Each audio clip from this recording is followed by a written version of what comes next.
영화 곡성의 명대사가 있죠. 절대로 현혹되지 말아라. 본질을 알고 나면 모든 것은 허상에 불과합니다. 나무가 아니라 우리의 마음이 흔들리는 것입니다.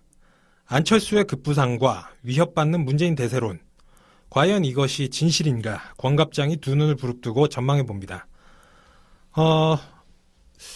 지금 이 방송을 듣고 계시는 청취자분들도 사실 며칠 전부터 좀 많이 놀라셨을 거예요. 네, 마음들이 좀 불편하실 겁니다. 예. 우리들은 어땠나요? 불편했습니다. 많이 불편했죠? 많이 불편했습니다. 예. 그게 이제 사실 원래 처음에 나왔던 건 양자구도 네. 대결에서의 여론조사가 박빙, 오차범위내 박빙, 그리고 어떤 조사에서는 또 문재인 후보를 앞서는 걸로 나와서 사실 그 부분은 저희가 지난 에피소드에서 다뤄드렸었죠. 이게 어떤 여론조사의 맹점이 있고, 그리고 근데 이제 사실 그거보다 더 충격적인 수 있는 여론조사가 나왔는데, 다자구도에서 안철수 후보가 30% 이상 네. 올라온 그 여론조사 결과들이 상당히 많이 발표가 됐습니다. 간단하게 저희가 많이 놀라셨어요? 은가피는? 소감 한마디 들어보자면. 올 것이 왔다. 올 것이 왔다.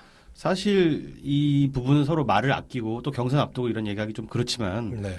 언젠가는 올 일이었고 근데 막상 눈앞에서 그 방어진이 하나씩 무너지는 걸 보니까 심장이 덜컥하네요. 근데 이 정도 숫자로 타이틀에 따라올 줄 몰랐죠. 권수영 논설위원님은?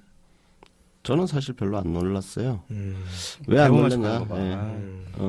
아니 나는 페북에도 계속 그런 메시지를 썼는데 저는 이거는 바다의 그 표면에 출렁임에 불과하다. 그리고 이 출렁임은 이미 1월부터 우리가 다 봤어요. 반기문 출렁거렸죠. 네. 그다음에 황교안 파도 한번 밀려왔죠. 네. 안희정 파도 밀려오고 그다음 지금 안철수 파도까지 온 거예요. 예. 근데 한 번씩 파도가 치고 포말처럼 다 부서졌어요. 예, 그렇죠. 저는 그렇게 보고 있습니다. 네. 예. 저는 그렇다고 긴장감은 가져야 되겠지만 예. 너무 막 두려움에 떨고 그럴 필요는 없다. 그런 겁니다. 저는. 예. 제가 놀랐던 부분은 사실 안철수 후보가 경선에서 당선되고 나서 컨벤션 효과는 있을 거라고 봤는데 그거를 저는 한 25% 정도부터 시작을 할 거라고 봤었거든요. 근데 이제 그게 단숨에 한 방에 가네. 원래 그 전에 한 16, 17% 요 정도까지 나왔었거든요. 그랬는데 이게 20%대를 가뿐히 뛰어넘어서 30%대 초반 요렇게 나온 걸 보고 그래도 역시 언론의 힘이 살아있다. 우리 사실 진짜 우리 팟캐스트는 아무것도 아니야 진짜. 네.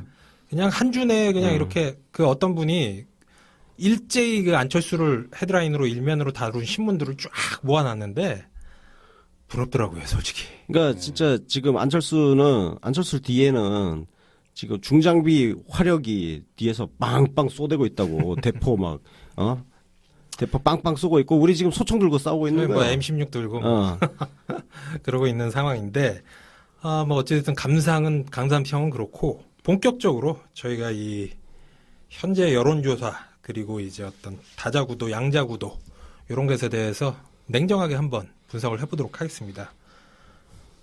먼저 양자구도에서는 현재 많은 여론조사에서 안철수 후보가 문재인 후보를 역전하고 있는 걸로 나오고 있고요. 다자구도에서도 현재 문재인 후보를 꺾은 여론조사는 나오지 않았지만 상당히 30% 이상 나오는 그런 여론조사가 나오면서 양강구도를 형성을 하고 있습니다. 여러 가지 여론조사들이 있는데 이 부분은 이제 우리 권수영 논설위원님이 한번 브리핑을 해주시죠. 네, 제가 잠깐 간략하게 일단 4일자 쿠키뉴스 조원 CNI가 했는데요. 여기 양자구도 사실 양자구도는 진짜 불가능한 전제를 지금 세워놓고 허상을 갖고 지금 이야기하는 거라서 참 양자구도 하여튼 안철수가 48.1 문재인 43.7 이렇게 나왔어요. 근데 참 특이한 거는 대구 경북에서 안철수가 60%야. 이걸 어떻게 설명을 할 수 있을까? 이게 앞으로 가능한 거예요? 그다음 부산, 울산, 경남에서 안철수 53.6, 문재인 40.8. 이게 무슨 여론조사야. 존재할 수 없는 거를. 이거는 진짜 가상의 소설, 여론 조작에 가까운 거고. 자, 중요한 건 이제 그 쿠키뉴스 다자 뭐 5자 4자 대결에서는 문재인이 다 선두예요. 예. 이 가상의 양자 대결만 지금 안철수가 이기고 있다는 거고. 근데 같은 날 JTBC에서 조사한 거 보면 문재인 39.1, 안철수 31.8, 홍준표 8.6, 유승민 3.8, 심상정 3.7 이렇게 나왔잖아요. 그러니까 문재인 더불어민주당 후보가 대구 경북을 제외한 모든 지역에서 1등이에요. 호남 지역에서도 문재인 45.1, 안철수 39.4. 여기는 뭐 안철수가 조금 많이 따라붙긴 했는데 아직 뭐 선두를 달리고 있고. 자, 5일자 YTN 요게 이제 하나 재밌는 게 있어요. 여기서도 이제 육자구도 여기는 김종인까지 집어넣었어. 그래서 문재인 38.2, 안철수 33.2, 홍준표 10.3 뭐 등등 쭉 있는데 사자구도를 보면 사자구도가 요게 이제 두 개가 있어요. 문재인, 안철수, 홍준표, 심상정 이렇게 들어가는 게 있어요. 유승민이 빠진 거죠. 여기서는 문재인 38, 안철수 36.2, 홍준표 11.4, 심상정 4. 이거는 뭐 오차범위 안에 있는 거기 때문에 누가 이길지 알 수 없는 그 결과죠. 그 다음에 이제 그 홍준표를 뺐어요. 홍준표를 빼면 안철수 41, 문재인 39, 유승민 4, 심상정 3.1 이렇게 나옵니다. 네. 네, 예. 뭐 그 양자구도 여론조사 같은 경우에는 뭐 저희가 지난 에피소드에서 다뤘었고 또 어제인가 그 리얼미터 여론조사 업체 대표가 직접 본인의 트위터에 그 글을 올려서 현재 그 안철수 문재인 양자구도 여론조사는 굉장히 허점이 많다. 네. 왜냐하면은 그 여론에 응답할 때 그 중요한 조건이 있잖아요. 예를 들어서 문항을 설정을 할 때 자유한국당 홍준표 뭐 그리고 뭐 바른정당 유승민 그리고 국민의당 안철수 후보가 단일화를 해서 그 단일 후보가 된 안철수 후보 이런 설명이 있어야 이게 제대로 된 여론조사라고 네네. 그 리얼미터 대표님이 트위터에 올렸습니다. 이택수. 네. 예, 이택수 대표가 그래서 굉장히 자신 있게 자기네들 여론조사 기관 리얼미터와 그리고 뭐 또 다른 어떤 여론조사 기관을 얘기를 하면서 그 여론조사 기관 그 발표를 한번 지켜보셔라. 예, 뭐 이런 얘기를 했었고요. 다만 이제 우리가 인정하지 않을 수 없는 부분은 무엇이냐. 다자구도하에서 안철수 후보가 30% 이상으로 약진한 거. 이것에 대해서는 뭐 사실 물론 이제 뭐 그 과정에서 마사지가 있을지 모르겠으나 옳은 건 옳은 것이라고 우리가 실체를 인정을 해야 된다. 네, 인정을 해야 되는 상황이에요. 예, 인정을 하는 전제해야해서 이거를 분석을 해야 되는 상황이기 때문에 일단 뭐 요거를 한번 따져보죠. 원인이 뭘까요? 다자구도에서 10여 프로를 단숨에 상승한 안철수. 일단 우리가 양자구도를 지금 약간 뭐 부정하는 뭐 가상의 일이라고는 했지만 우리가 권갑장의 정치 신세기 시작하면서 우리 문재인 후보가 양자구도에서 압승을 하는 케이스를 보면서 충분히 즐거워했기 때문에 이제 와서 아니라고 말하고 싶지는 않습니다. 분명히 따라왔고요. 원인이 무엇이냐? 원인의 핵심은 박근혜 구속에 있습니다. 박근혜가 구속되고 나니 보수 지지자들은 면죄를 받은 셈이고요. 그리고 뻔뻔해질 수 있는 찬스가 생긴 셈이고요. 또 하나 그 촛불을 들었던 민심들이 어느 정도 이완되는 거죠. 급자식이라고 보통 하는데 이제 어느 정도 이루었다라는 것들이 그런 심리가 반영이 되면서 우리는 이완되고 저쪽은 결집되고 그리고 핑계가 생겼다고 볼 수 있습니다. 또 하나가 제가 좀 중요하게 보는 것 중에 하나가 비문 성향이고 그리고 자유한국당 적폐 세력이 집권하는 건 내가 못 봐주지라고 해서 그 문재인에게 쏠렸던 표가 있는데 그리 달갑게 쏠린 표는 아니었어요. 분명히 비문이라는 정서가 있으니까. 근데 안철수로도 이길 수 있어? 대체제가 생긴 거죠. 그래서 다시 쏠렸다는 것이죠. 이게 두 가지 요인을 크게 보고 그러니까 있습니다. 이게 한마디로 얘기하면 쉽게 해서 반문재인의 기수가 계속 바뀌고 있는 거예요. 네. 문재인의 그 대장이 1월 달에 반기문이었다가 그다음에 2월 달에 반기문 그냥 불출마 선언하면서 황교안이 대안으로 쭉 부상을 했잖아요. 20% 넘게 올라오면서. 네. 근데 황교안 뭐 안 하겠다 하면서 그때 이제 안희정이 또 올라온 거예요. 네. 그리고 안희정 경선에서 탈락하면서 이제 본선이 지금 확정된 거 아니야. 본선 대진표가. 네. 그래서 안철수한테로 다 몰리는 거야. 그래서 지금 홍준표, 유승민, 심상정 이쪽이 죽을 쓰고 있는 이유가 반 문재인이 안철수로 결집을 하고 있어. 그러니까 그 반 문재인은 누구냐? 뭐 TK, PK 그 보수 세력, 그다음에 호남의 비문 반문 세력, 그리고 기타 전국 지역 쪽으로 뭐 하여튼 반문 비문. 그러니까 모든 세력이 지금 안철수에게 동고를 하고 있는 거야. 서로 있습니다. 다른 이질적인 사람들이. 또 있습니다. 진보 세력 중에서도 마찬가지로 안철수에게 지금 옮겨간 세력들이 또 있고요. 참 그런 분들한테는 한번 여쭤보고 싶어요. 도대체 뭐 어떤 생각이신 건지. 예. 진보 세력 중에서 옮겨가신 분들은 일일이 설명하기 그렇지만 꽤 된다고 봅니다. 그러니까 뭐 여러 심리가 있겠죠. 홧김에 서방질하는 사람도 있는 거고, 예. 그냥 삐쳐가지고 그러는 사람도 있는 거고, 다양하게 있는 거예요. 그리고 원래부터 그냥 이쪽 표가 아니었던 사람들도 있는 거고. 예. 예. 저는 뭐 요거는 이제 어떤 그 외부적인 요인에 대해서 잘들 말씀을 해주셨는데 안철수 후보 본인이 달라진 측면도 분명히 있습니다. 그게 사실이죠. 이제 그게 이제 두 가지가 착법이라든가. 있는데 예. 첫 번째는 우리의 예상과는 다르게 국민의당에서 물론 그 경선 규모가 더불어민주당에 비하면 뭐 정말 보잘것없는 규모지만 어쨌든 그 동네 골목 싸움에서 압도적인 파워를 보여줬어요. 네네. 예, 그래서 그런 어떤 그게 이제 강철수 이미지와 네. 연결되는 부분이 있고 그 창법 바꾼 부분 이거는 그 제가 어저께 그 기사를 봤는데 뭐 박성민 정치 컨설턴트가 뭐 붙었다 그러더라고요. 아 그래요? 예, 그쪽에 그래서 뭐 그런 거를 이제 그 컨설팅을 하고 있다고 그러는데 어찌됐든 제가 보기에는 안철수 후보는 안철수 후보의 어떤 그 개인적으로 할 수 있는 최선의 전략은 지금 가고 있다. 네네. 예. 그리고 또 한 가지 측면이 있는 게 이번에 뭐 경선에 이긴 컨벤션 효과 네. 그것도 있겠지만 사실 안철수 후보 굉장히 어려운 상황이 올해 초에 많았습니다. 절대로 자기 쪽으로 표가 오지 않잖아요. 그때 7% 박스. 예. 그랬죠. 그런데 사실 그 당으로부터 위협도 많이 받았고 비토도 많이 받았고 근데 자강론으로 굳건히 자기 자리를 지켰잖아요. 네. 근데 정치인에게는 자리를 지키는 거 계속해서 고집을 부리는 것도 대단한 재능이라는 겁니다. 사실 문재인 대표도 우리가 이렇게 신임을 하는 이유 중에 하나가 2015년 탈당 사태 때 굳건히 자기 자리를 지킨다는 건 그거는 대단한 능력이라고 할 수 있습니다. 예. 근데 아니 모든 언론이 이렇게 진짜 막 띄워주고 그러는데 진짜 이 정도 안 오르면 그것도 비정상이지. 어? 그렇지 않나? 뭐 그거는 그거대로 그런 거고. 그거는 그거고. 예. 뭐 안철수가 잘하고 있는 건 또 잘하고 아니, 그래 있는 거고. 안철수가 잘하는 것도 있지. 예. 어. 안철수 있는 거지. 입장에서는 그러니까 여러 가지가 복합적으로 작용해서 왔는데 나는 여기가 거의 정점이라고 생각을 해요. 예. 뭐 예, 저도 그렇게 생각합니다. 예, 왜냐 더 이상 어떻게 띄워줄 건데. 예. 안철수 검증의 시간은 이제 시작됐습니다. 언론이 그 역할을 제대로 하진 않겠지만 네. 네, 진짜 네. 재미있는 장면들이 많이 펼쳐질 거라고 네. 봅니다. 예. 그 검증의 시간을 말씀을 하셨는데 언론이 검증을 안 하더라도 후보들끼리 검증을 할 수밖에 그렇죠. 없습니다. 근데 최근 그 자유한국당의 홍준표 후보가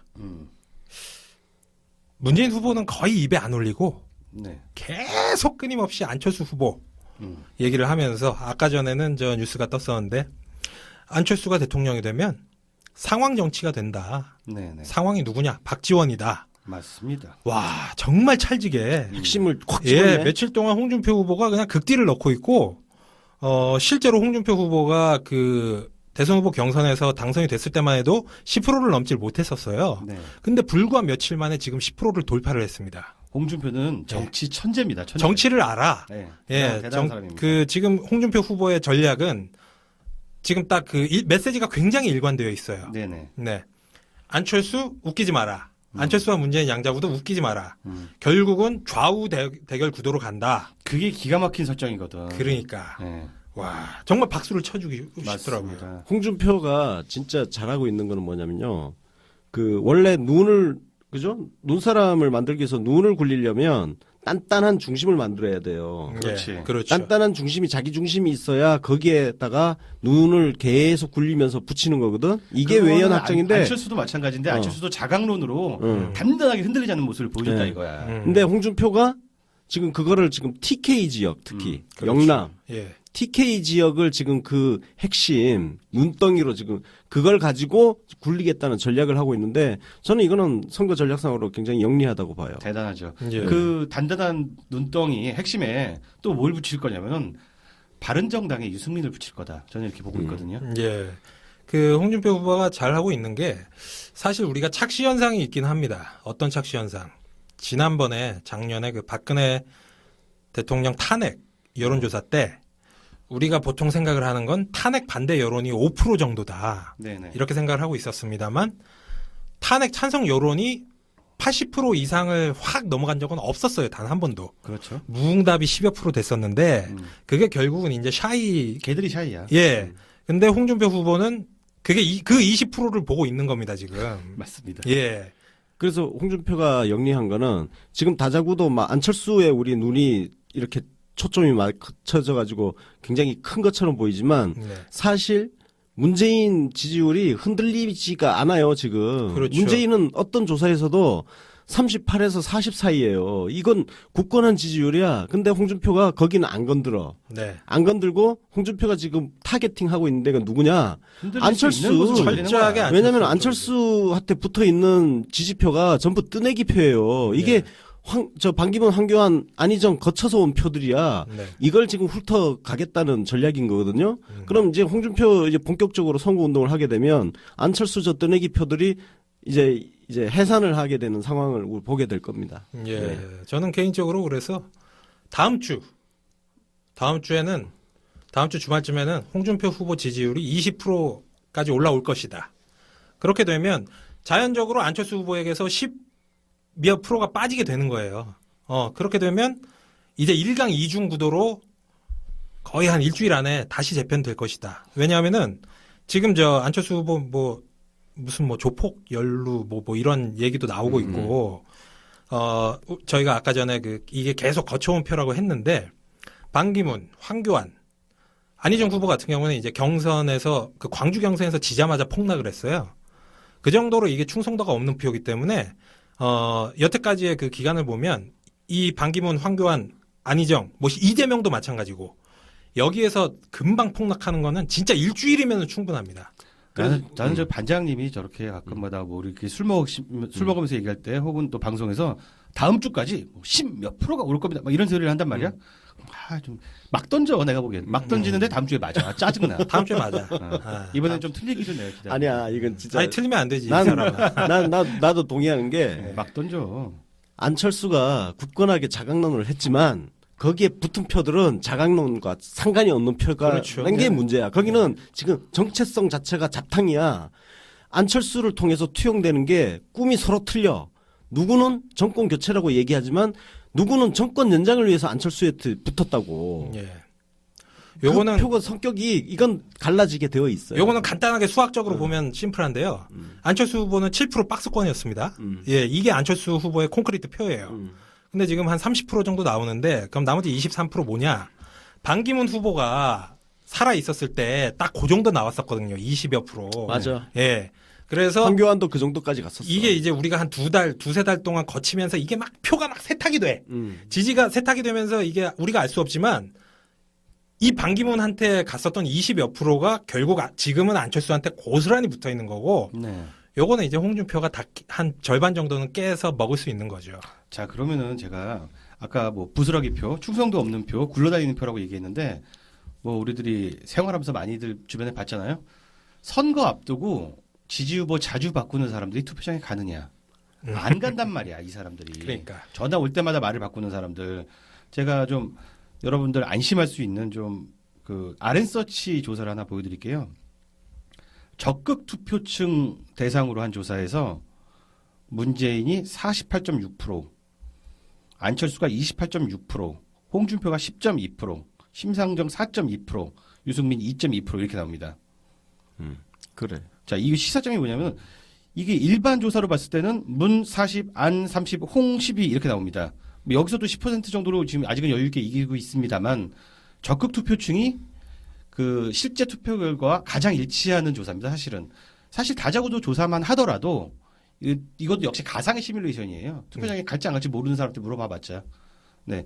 일단 여기가 우리의 후방이 되는 것이고요. 곧 지켜야 될 마지막 고지입니다. 적극 투표층이 반드시 높다는 거. 그리고 적극 투표층의 약 50% 정도가 문재인을 지지한다고 합니다. 그래서 여론조사를 우리가 우리 구미에 맞는 좋은 결과가 나왔다고 또 좋아하고 안 좋은 결과 나왔다고 저 불신하고 그럴 필요 없고 여론조사는 진짜 참고용이에요. 예. 예. 보통 이제 뭐 시쳇말로 여론조사에 대해서는 추세만 보면 된다. 예. 예, 이런 격언이 있죠. 오래된 이 선거판의 격언입니다. 추세가 중요하다. 그게 사실 미국 대통령 선거에서도 보여줬죠. 트럼프가 뭐 지는 걸로 나왔지만 막상 뚜껑 여니까 트럼프가 이겼잖아. 왜냐면 그때 상승세였거든요. 그다음에 사실 우리 작년 총선에서도 그런 사례가 대표적인 사례가 있죠. 네. 정세균 국회의장 그 종로에서 득표율이 어떻게 됐냐면 이게 여론조사를 돌렸을 때 대부분의 여론조사 기관에서는 오세훈이 다 이기는 걸로 나왔어. 근데 정수균이 앞선 결과 나온 거는 딱 2차례 나왔어. 그러니까 어떤 일이 벌어졌냐? 그야말로 오세훈 대세로 나냐? 네. 오세훈 대세로 펼쳐지니까 오세훈이가 다른 열세 지역 지원 유세를 나간 거야. 나는 이제 이길 거다. 그러니까 자기 지역 선거를 한 게 아니라 저기 마포 안대희 도와주러 가고 뭐 그러고 있었던 거야. 지는 이미 벌써 대선 후보 된 거였지. 그때. 근데 뚜껑을 딱 열어보니까 정세균 52.6, 오세훈 39.7. 압승이었죠, 압승.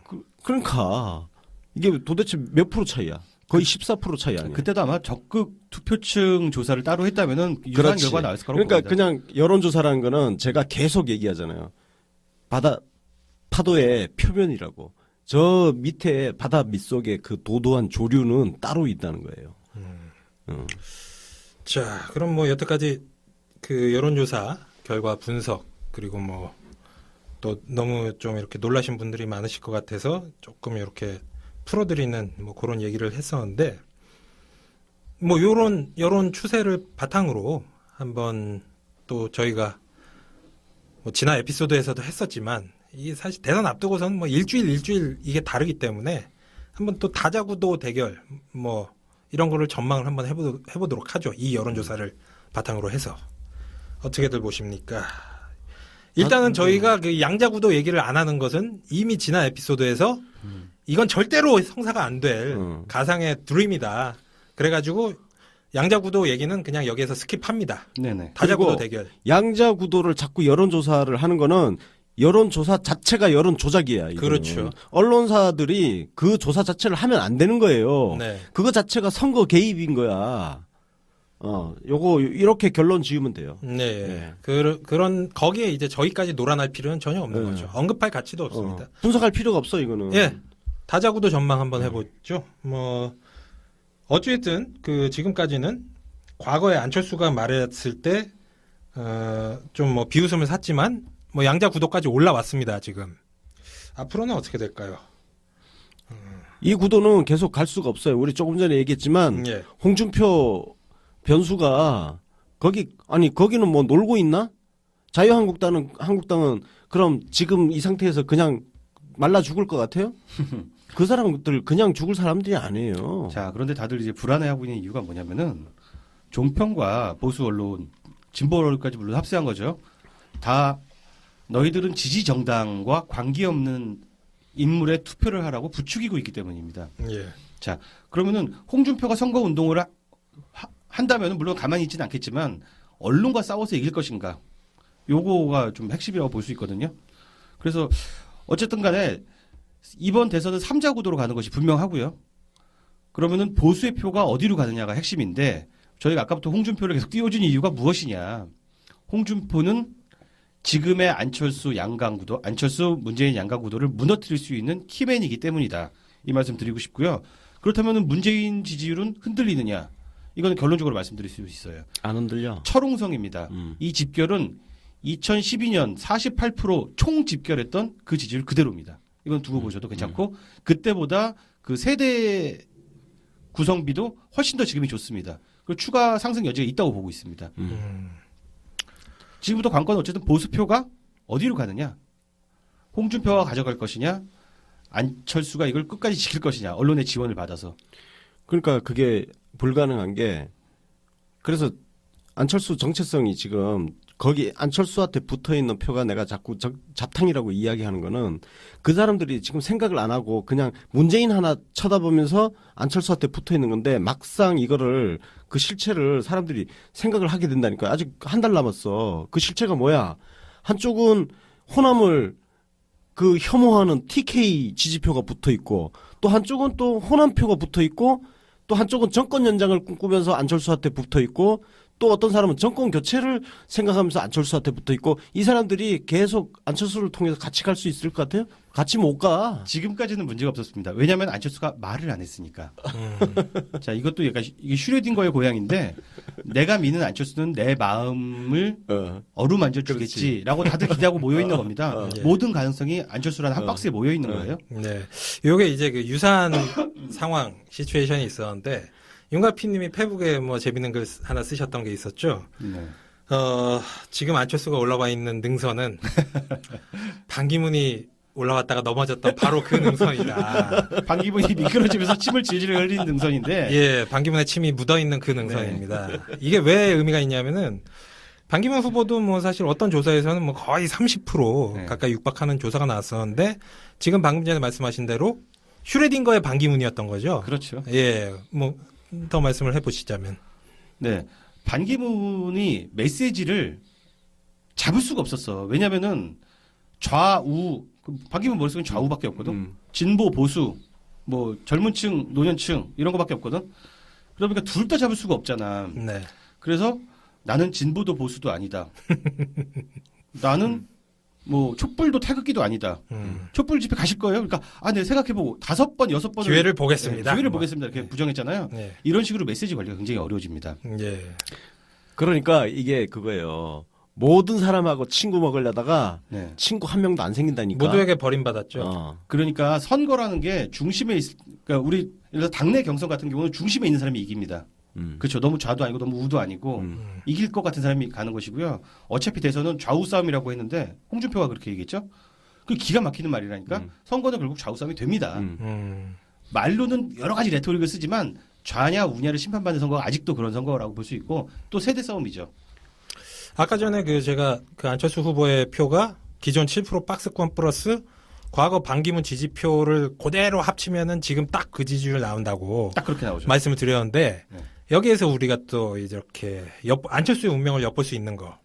반기문 후보가 사퇴를 했을 때 네. 반기문 후보 지지표가 어느 쪽으로 갔는지 저희가 분석을 해본 결과 그 재밌는 드림 나왔었잖아요. 뭐 십시일반, 십시일반. 예, 더치페이, 뭐 이렇게 N빵, 골고루 흩어지는 거지. 예.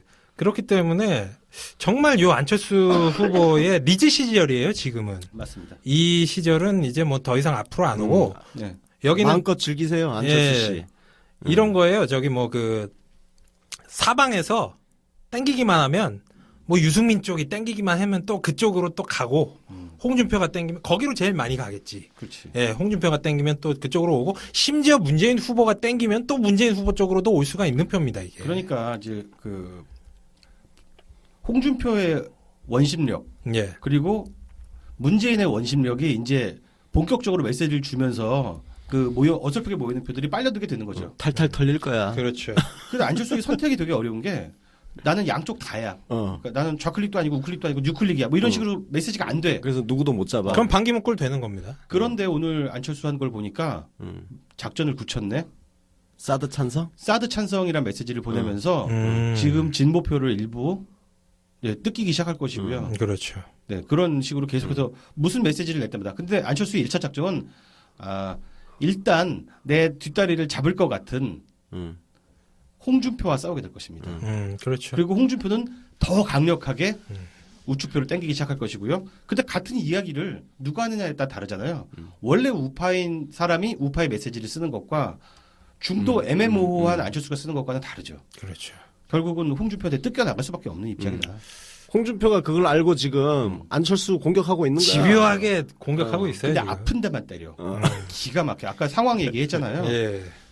TK 민심 어루만지는 거죠. 그러니까 TK를 요렇게 뭉쳐가지고 네. 그걸 가지고 지금 안철수 표 다 뺏으러 지금 가겠다는 전략인 그렇죠. 거거든. 그 자유한국당 지지자들 중에 안철수 쪽으로 이동한 분들의 경우는 가장 약한 고리가 그 호남당, 네. 국민의당이 호남당인데 지금은 뭐 워낙에 문재인만 아니면 다 되는 거 아닌가 이 생각 때문에 갔는데 그거를 정확하게 찝어주고 있는 거예요, 홍준표 후보가. 자, 그러니까, 그러면 예.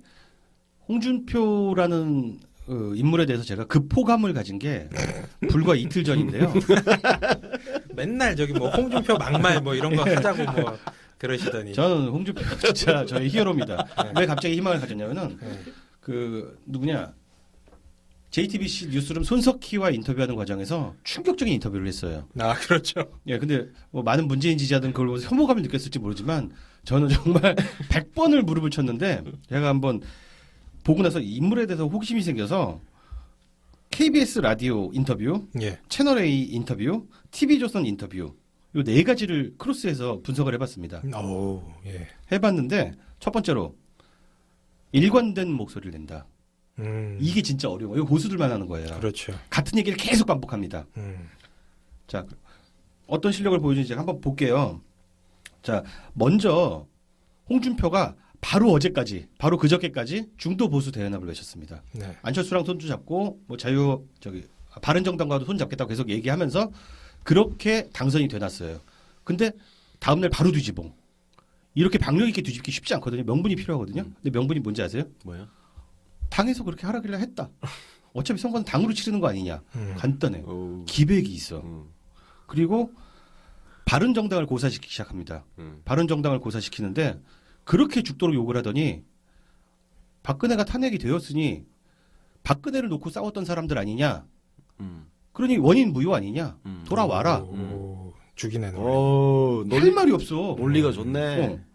이러면은 진짜 바른정당 유승민 버티기 어렵습니다. 실제로 다 흡수를 해도 되고 아니면 강제 통합을 해도 되고. 아니 뭐 그냥 지지층만 도로 땡겨와도 뭐 아쉬울 거 네. 없어요. 사실은 그래서 언론이 지금 곤란하게 생긴 게 언론은 지금 안철수를 띄우면서 홍준표를 일종의 옛날 그 탈당한 이인재처럼 취급을 하고 있다고. 예. 그러니까 홍준표를 막아야 안철수로 대동단결해서 문재인을 잡을 수 있다. 이 생각을 지금 다 하고 있는데 홍준표가 지금 말을 안 듣고 있는 거야. 저게 이인재 같은 놈인 거야 지금. 제가 그래서 사설까지 쓰면서 지금 이 홍준표를 때리거든. 재밌는 상황이죠. 참. 그러니까 근데 홍준표는 뭐 웃기는 새끼들. 야, 내가 보수 적자야. 그래서 자 보수의 원조 보수 TK 우리가 여기 근거지 아니냐. 그래서 지역주의 약간 조정하는 그런 발언도 했다고. 네. 그래서 거기서 눈덩이를 이제 뭉치기 시작하겠다 이거거든.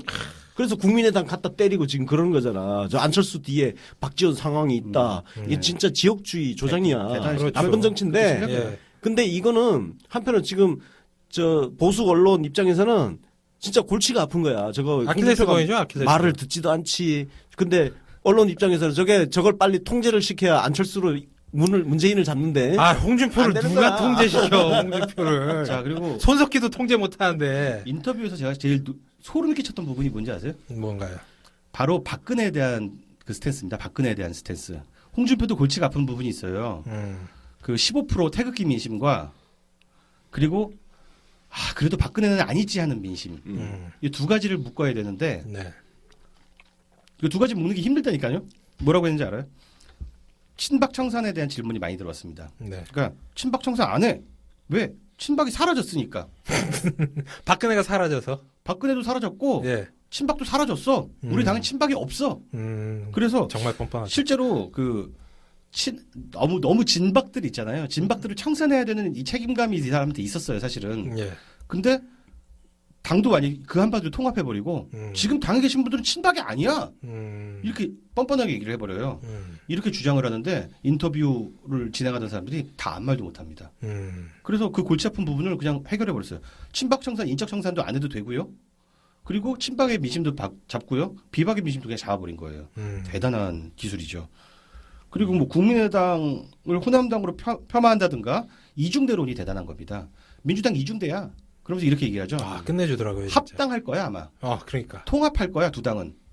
이렇게 되면은 문재인 싫어서 저기 안철수 지지하던 사람들 뭐가 됩니까? 완전 벙찌는 거죠. 거기 문재인 싫어서 안철수 지지하던 사람이 응원뜨거라고 빠져있게 되죠. 그런 걸 노리는 거죠. 그것만 빠지는 게 아니야. 이쪽 원래는 홍준표, 유승민 지지했어야 될 표들이 그렇죠. 갖다 붙어 있는데 그 사람들 연화가 되는 거지. 그렇죠. 그렇죠. 돌아가게 되는 거지. 또한 문재인을 극딜하는 능력이 끝내줍니다. 근데 이것도 호재예요. 뭐라고 말을 하냐면은 시시하게 말 안 해. 막 정치적인 레토릭 복잡한 거 안 써. 문재인 10분이면 내가 토론에서 박살 낼 수 있다. 이런 식으로 씁니다. 비슷한 발언 안철수도 했어요? 네, 뭐 양자 끝장 토론 하자고. 끝장 토론하자. 이 매갈이 없잖아. 10분이면 박살 낼 수 있다. 그러면 어떻게 되냐면은 문재인을 안철수가 잘 때려주니까 마음이 솔깃했던 반문표도 다시 홍준표한테 간다 이거지. 문재인 극딜은 하지만 문재인 지지자를 흔들 수는 없거든요. 네. 맞죠? 문재인 지지하는 사람이 문재인 극딜하면 더 똘똘 뭉치지. 아, 요즘 보면 이 문재인 지지층의 난공불락은 네. 뭐 옛날에 뭐 DJ 지지가 그렇게 단단했었잖아요. 호남에서 뭐 95%. 거의 뭐 그 정도 수준인데 외연은 더 확장되어 있고. 그러니까 진짜 맞아요. 김대중 대통령님 그때 진짜 똘똘 뭉쳐서 지지하던 네. 그것보다 커진 맞습니다. 단단한 돌멩이야. 그거는 저기 그 김대중 매니아들은 그렇게 많지 않았는데 시민사회가 같이 힘을 얹은 거죠. 예. 시민사회가 제휴죠. 시민사회가 그만큼 근데 또 커진 거야. 문재인은 그냥 47%야. 그냥 지금 현재 나오는 47%가 문재인이야. 예. 이렇게 볼 수 있고요. 또 하나 괴로운 게 있죠. 재판에 연루되어 있습니다. 그래서 무자격 후보라는 말을 유승민이 그 유행을 시키려고 계속 애를 쓰고 있는데 아니나 다를까 모든 아나운서들이 인터뷰어들이 다 물어봅니다. 유승민이 무자격 후보라고 하던데 지금 재판에 계류 중인데 뭐라고 했는지 알아요? 모든 인터뷰에서 다 그건 말 안 하겠습니다. 말 안 하니까 프레임이 형성이 안 돼.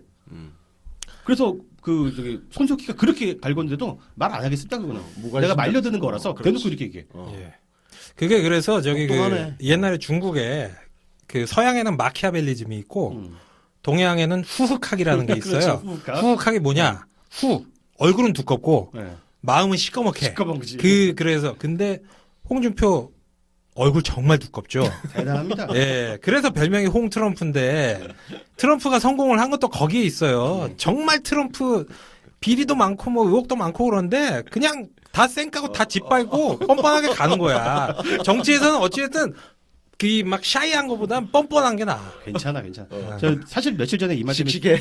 진짜 빡쳤는데 박근혜가 구속되었다.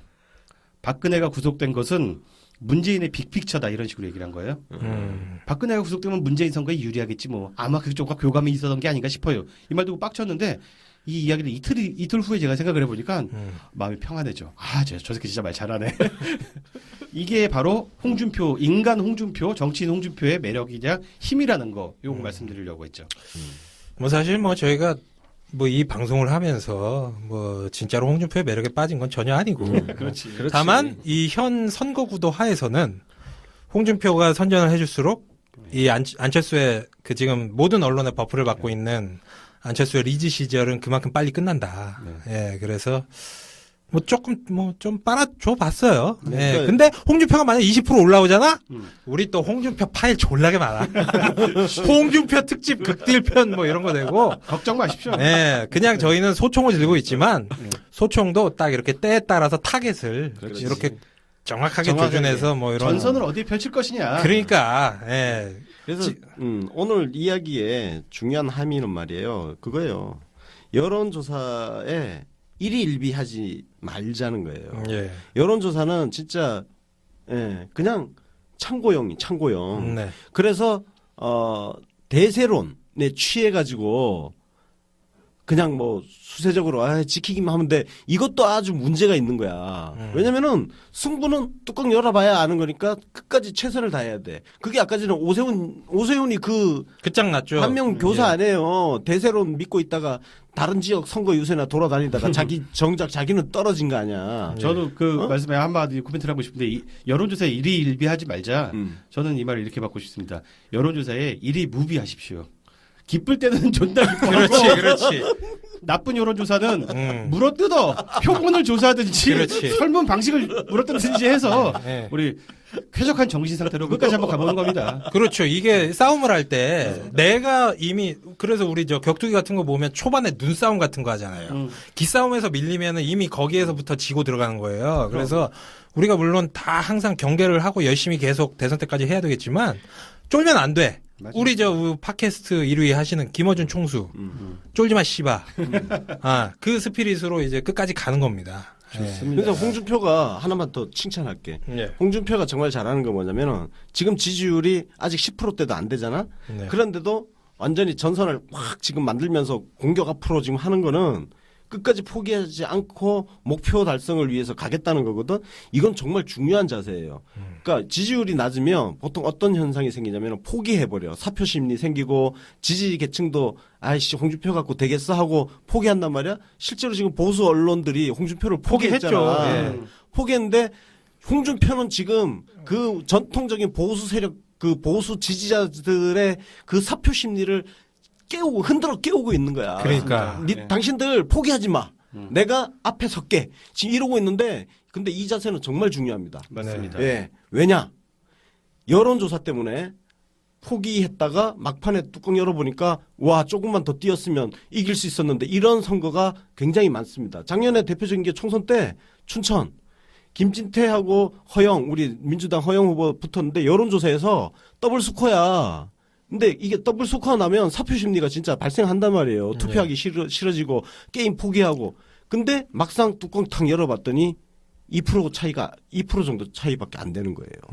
그럼 이거는 막판까지 최선을 다하면 판을 엎을 수도 있었던 선거를 실제로는 주권자들이 포기하면서 진 선거가 돼버린 거거든. 근데 홍준표가 이 지점을 지금 맹렬하게 지금 아니 뭐 보수 세력 입장에서 홍준표가 잘하는 보면 거야. 영웅적인 투쟁을 하고 있어요 지금. 거의 저 완전히 이번 대선 물 건너갔다. 대부분 이렇게 보수 세력 지지자들이 생각을 하고 있는데 그 불씨를 살리고 있는 겁니다. 예. 그래서 홍준표 뭐 이렇게 하는 거는 아마 이게 또 마지막이 될 수도 있을 것 같아.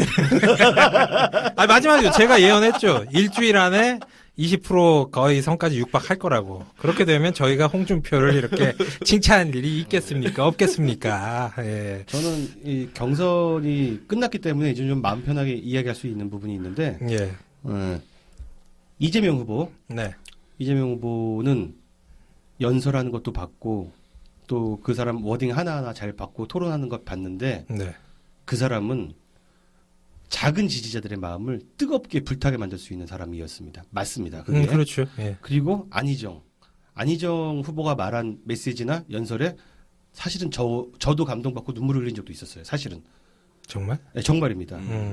저는 약간 그 내재적 접근이랄까 이거 좀 잘하는 편이거든요. 예. 홍준표 후보가 그런 사람이라는 겁니다. 지금 얼마 10%밖에 안 되는 지지자들이지만 저 사람들의 마음을 뜨겁게 불타게 만들고 있습니다. 저런 사람들은 반드시 새를 불려나간다. 그리고 10%가 20%가 된다. 이 장담 드립니다. 그만하자. 뭐 더 이상 빨면 예. 또 후기 게시판 도배될 수 있고요. 오버하지 맙시다. 2세야. 예. 2관계. 자, 저희가 앞으로 뭐 권갑장 팟캐스트를 100회를 하고 끝낼지 1000회를 하고 끝낼지 모르겠지만 제 예상으로 저희 팟캐스트 방송에서 홍준표 이렇게 빨아주는 거는 이게 처음이자 마지막일 거라는 거. 그렇지. 예. 어쨌든 뭐 홍준표 후보 뭐 한 20%까지는 화이팅 하세요. 예. 네.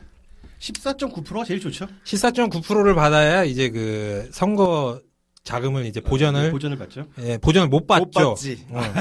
아마 저 반만 받을 걸? 15%를 받아야 그렇지. 다 보전이 되고 10% 미만이면 한 푼도 못 받고. 뭐 안철수도 그럼 14.9% 받고 우리 사이좋게 하면 그래. 좋겠네. 안철수 14.9. 그러게. 그리고 홍준표 14.9. 그리고 유승민 9.9. 그럼 우리 뭐 저 한동안 유승민 빨아줘야 되는 거야? 아니, 좀 올려줘야죠. 그래요. 그럼 뭐 사실 뭐 좀 걱정하시는 분들 많으셨을 것 같은데 물론 저희도 걱정을 했고 당장 보고 나서는 걱정을 했는데 의외로 뭐 이렇게 분석을 해보니까 우리가 뭐 평정심을 잃고 멘붕에 빠질 그런 상황은 아니다. 뭐 이런 결론이었죠. 이번 에피소드는. 그래서 이번 에피소드는 이 정도로 정리를 하고 저희가 이 큰 대선도 있지만 재보궐선거가 있습니다. 정확하게는 재선거죠. 재선거. 예. 예. 경북 상주, 의성, 군위, 청송 지역에 우리 더불어민주당 김영태 후보가 지금 원래 TK나 PK에서는 뭐 대부분 한 3-4번씩 이렇게 도전하고 계시는데 이번 3번째 도전하고 계시는 김영태 후보가 있습니다. 이 김영태 후보와 저희가 이제 전화 인터뷰를 네. 하기로 했죠. 네. 권수익 논설위원님. 네, 제가 인터뷰를 진행을 하겠습니다. 예, 그러면은 뭐 저희가 요 마지막으로 그 김영태 후보님과 권수익 논설위원의 그 인터뷰를 마지막으로 그 요번 에피소드 44번째 에피소드는 마치도록 하겠습니다. 인터뷰 연결되나요, 지금? 네, 예, 인터뷰 할게요. 예.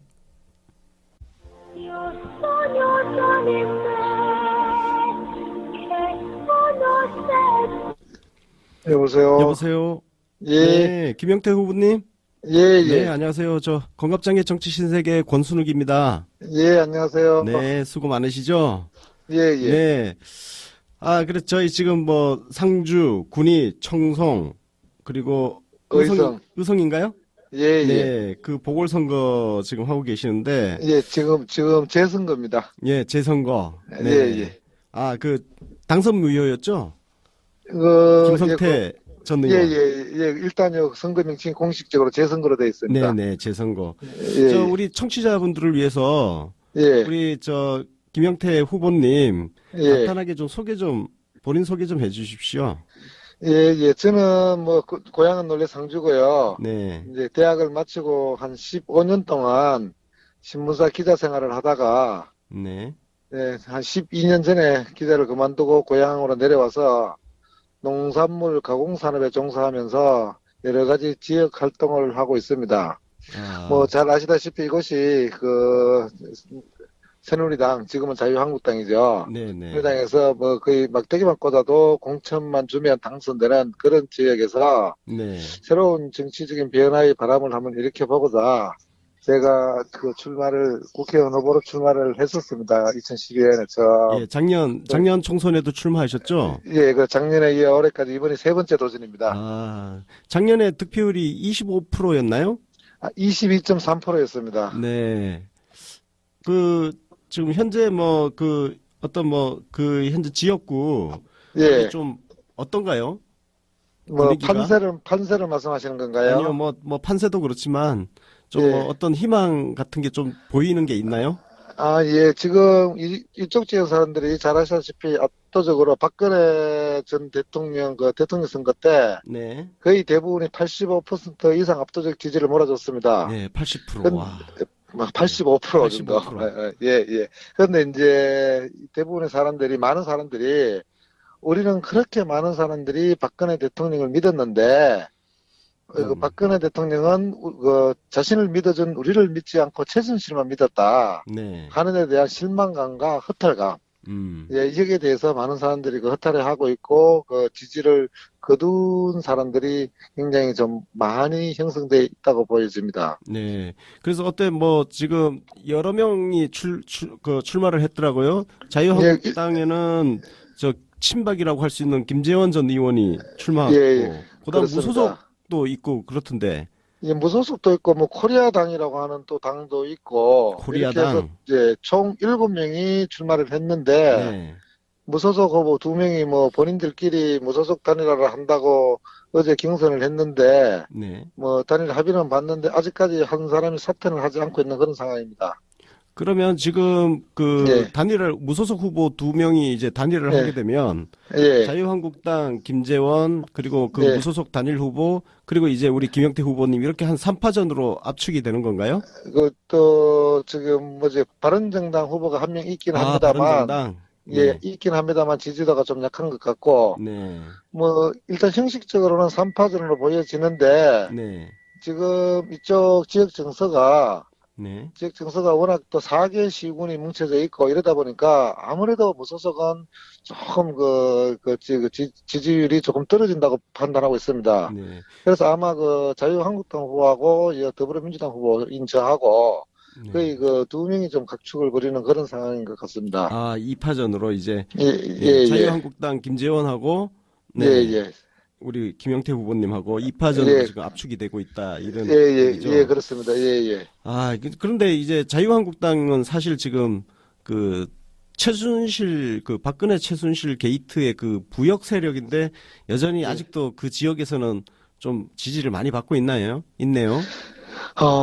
이제 그 노인 연령층이 굉장히 많습니다. 네. 이 노인 연령층은 뭐 거의 그 예를 들어서 외부들 미디어들과 소통을 많이 하지 않기 때문에 네. 그냥 뭐 저 사람이 옛날 뭐 박근혜 쪽이라더라, 이 사람이 우리 편이다더라 이렇게 그냥 맹목적으로 생각하는 거죠. 그래 네. 그 층이 고정 지지층이 어느 정도 최소한 20%는 된다고 보여집니다. 네. 그런 지역에 출마를 하신다는 거는 솔직히 말해서 보통 용기도 아니고 굉장히 힘든 일인데. 예, 예. 지난번에 뭐 어떤 그 미디어에서 그냥 완전히 진짜 바보라고 표현하더군요. 뭐 네. 제가 생각해도 진짜 바보 같은 정신이 없으면 출마가 좀 힘들 겁니다. 예, 예. 사실 제 고향이 안동입니다. 예, 그러시군요. 안동이라서 사실 경북 지역 같은 경우는 역사적으로 예. 보면 예. 1996년에 권오을 의원이 그때 통합민주당으로 당선을 해가지고 그 예, 이후에 예. 아직 한 명도 없잖아요. 예, 예. 그 통합민주당 그 당시만 해도 네. 통합민주당이 아니었고 통일민주당. 통일민주당에. 예, 그 당시만 해도 3당 합당 이전이었기 때문에 3당 합당 예. 이전이었나요? 예, 예, 이전이었기 때문에 가능했는데 3당 합당 이후에는 한 명도 없었습니다. 그렇죠. 예, 예, 예. 3당 합당 이전이면 그럼 권오을 의원이 그게 92년 그때였나요? 3당 합당이 91년인데 하여튼 하여튼 정확한 예, 제가 예, 그것도 예. 참 중요한 건 아니니까 어찌됐든 예, 예, 예. 지금 중요한 거는 그 예, 예. 지역에 지금 20년 넘게 예.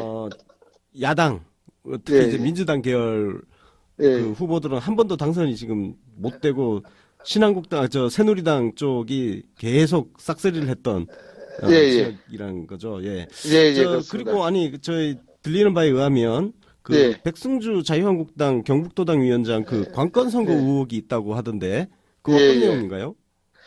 그 백승주 도당 위원장이 이번 그 선거구인 상주시와 그 군위군, 의성군, 청송군 그러니까 상주시장, 군위군수, 의성군수, 청송군수 이렇게 그 4개 단체의 지자체장들을 네. 음식점에 모아서 같이 식사 대접을 한 사건입니다. 뭐 본인은 거기에서 선거 관련 얘기는 안 했다고 하지만 하필이면 4개 선거구, 그 선거구로 묶여진 4개 시군의 단체장들을 모았다는 것 자체가 명백하게 선거에 영향을 주려는 행위라고 보여집니다. 이것은 엄단을 해야 하고, 네. 이 강경 선거에 대해서 명백한 처벌이 있어야 된다고 봅니다. 그래서 물론 어떻게 조치를 취하셨나요?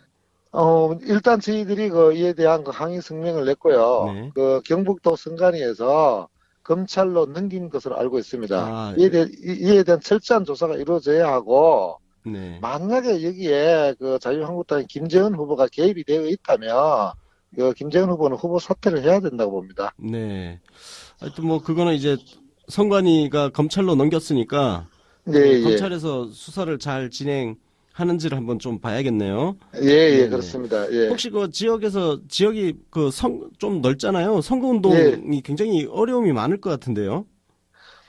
선거운동은 어려움은 이루 말할 수 없습니다.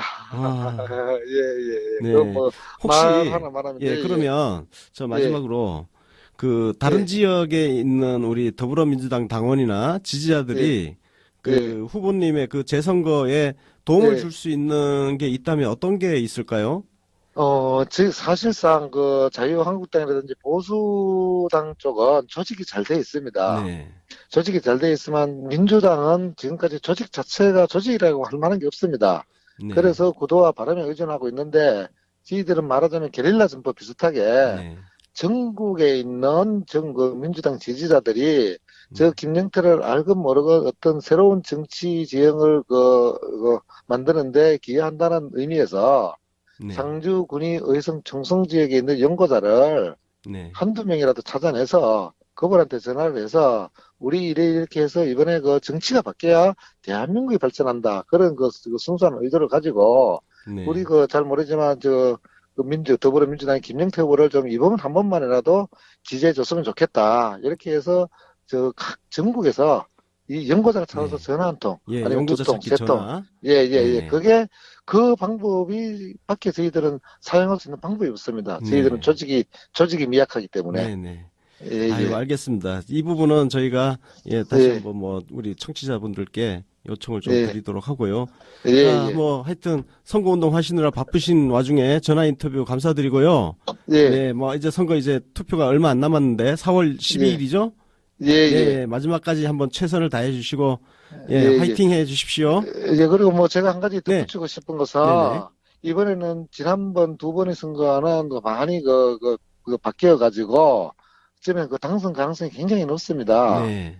예, 전국에 계신 청취자분들 이번에 당선될 수 그 가능성이 있으므로 진짜 딱 한 분이라도 제발 좀 연고자를 찾아서 도움을 주셨으면 하는 바람입니다. 네. 알겠습니다. 예, 예. 네, 바쁘신데 전화 연결 감사합니다. 네, 감사합니다. 네. 예, 예. 네, 김영태 더불어민주당 후보 세 번째 도전입니다. 마지막 그 간절한 호소 들으셨죠? 네, 그 전국에 계시는 분들 청송, 군위, 의성, 상주, 예, 연고가 있으신 분들은 한 분이라도 이렇게 전화를 돌려가지고 김영태 후보 지지를 좀 호소해 주시고 한번 힘을 한번 모아달라는 김영태 후보의 절절한 호소였습니다.